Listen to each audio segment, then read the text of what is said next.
हम आरती मिश्रा समस्त मिथिलावासी के छठ पर्व के अग्रिम शुभकामना दैत प्रणाम करै छी।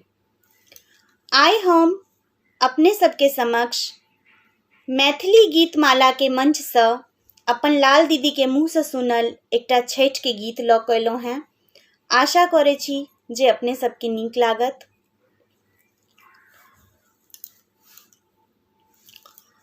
साते घर कोठरी आयो दीनानाथ,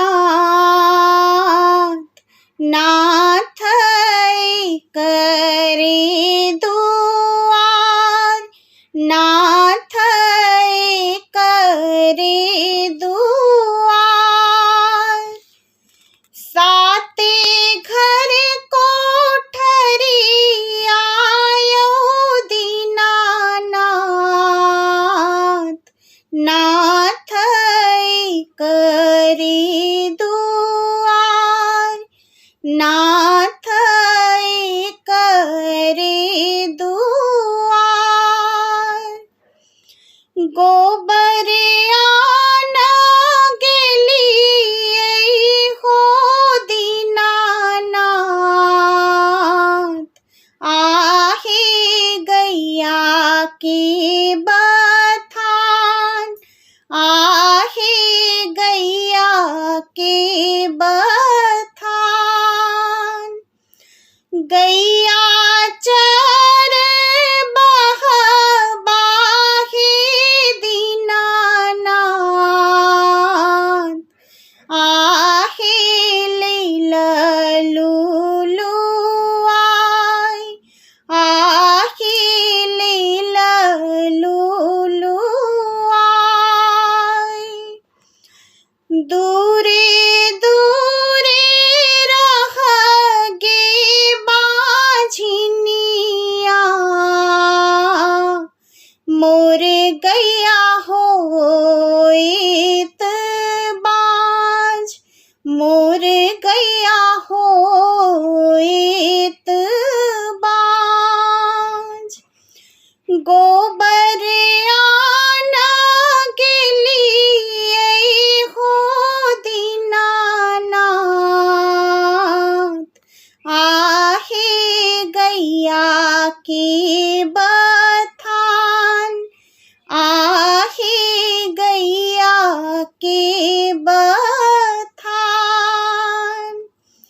भैंसुर चर बहबाहो दीनानाथ, आहे लैल लुलुआई, आहे लैल लुलुआई।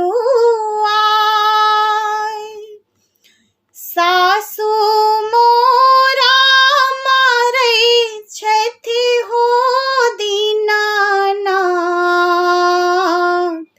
आहे ननदी पढ़थि गार, आहे ननदी पढ़थि गार। गोतनी उल्हन माहो दीनानाथ, आब सहलो ने जाय, आहे सहलो ने जाय। सासु के गारी गे अबला,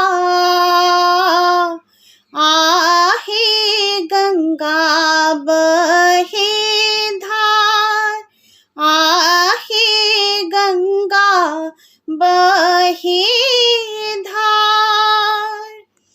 ननदी के गारी गे अबला, आहे दुई चारि दिन, आहे दुई चारि दिन। गोतनी उल्हन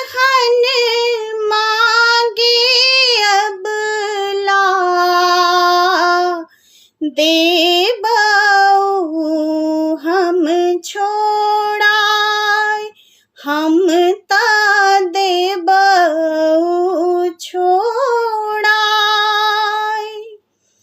देबऊ में देबऊगे